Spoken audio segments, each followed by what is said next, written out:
Lucas closes his laptop at midnight, but he can't sleep because 5 minutes ago, he did something that changed how he sees his future. He opens Zillow, and every single house that didn't look like it was collapsing cost more than his entire life savings. He earns $80,000 a year. He did everything right. He worked hard. He saved. He avoided stupid debt. So, why does he still feel behind? And more importantly, why does everyone keep telling him he's ready to buy a house? The bank says yes. The real estate agent smiles. His parents keep asking, when are you finally buying? But something doesn't feel right.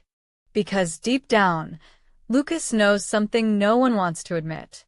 Owning a house might not make him free. It might trap him. And this is exactly where Sarah enters. Sarah speaks calmly. Let's simplify money today. Because if you understand this, you change your financial life. The bank is not your financial advisor. The bank is a business. And businesses are not designed to protect your freedom. They are designed to protect their profit. Sarah explains. There are two different definitions of affordability. The bank's definition and your life's definition. The bank cares about one thing, that you don't stop paying. Not that you sleep well. Not that you travel. Not that you invest. Just that you keep paying for 30 years. That's why the bank approves up to 43% of your income. But the real number is closer to 25 to 28%. Because above that, something dangerous happens. Your life becomes fragile. One broken car, one medical bill, one job loss, and your entire future collapses. And this is where the real psychological pressure begins. Not when you sign the contract, but months later, when every decision starts to feel smaller, when every risk starts to feel dangerous, when every opportunity starts to feel irresponsible. Lucas imagines saying no to a new job in another city because moving would be too expensive. He imagines not starting a business because failure would mean losing everything. He imagines staying in a job he hates because stability suddenly matters more than growth. Minimaliste animation. Lucas inside a house. At first it looks beautiful. Then walls slowly shrink. Bills appear. Car repair. Insurance. Taxes. Maintenance. The house becomes a cage. Sarah. The mortgage is only the beginning. Maintenance. Insurance. Property taxes. Hidden repairs. These grow every year. But your salary does not. This is the hidden stress most homeowners never talk about. Because admitting it feels like failure. And high performers hate failure.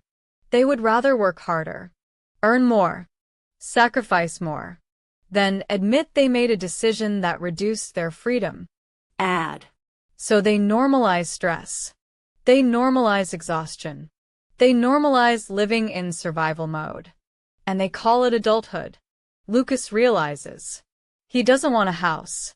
He wants freedom. And these are not the same. This is the moment most people never reach. Because society rewards status, not peace. And status is addictive. It gives short-term validation, but long-term pressure. Sarah. This is the kind of thing rich people do differently. They don't buy to impress. They buy when the math works. They delay. They optimize. They stay liquid. They protect optionality. Because optionality is power. Optionality means you can pivot. You can change industries. You can travel. You can invest when others panic. You can take risks when others freeze. Sarah continues. Here are the real options. Move. Earn more. Buy less. House hack. Wait. None of these are glamorous, but they create freedom. And here money works for you. Add. And this is the paradox most people never see. Freedom looks boring. From the outside. No big house.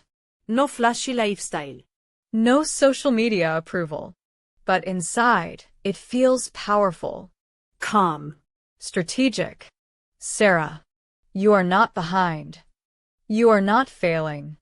You are living in a system where the math changed. Your parents bought a different world. You are solving a different equation. And the biggest mistake?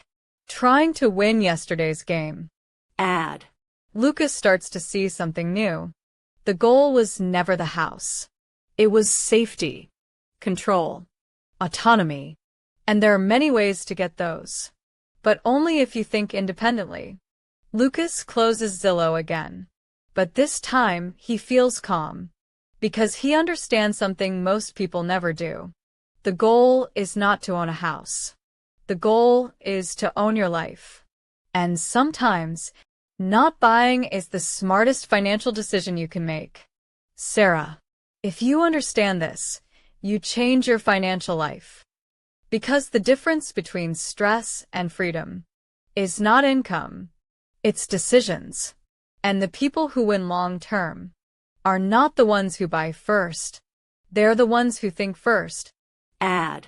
And in the next video, we'll break down the exact framework high performers use to decide when buying actually accelerates wealth and when it quietly destroys it. Because timing is everything. And most people get it completely wrong.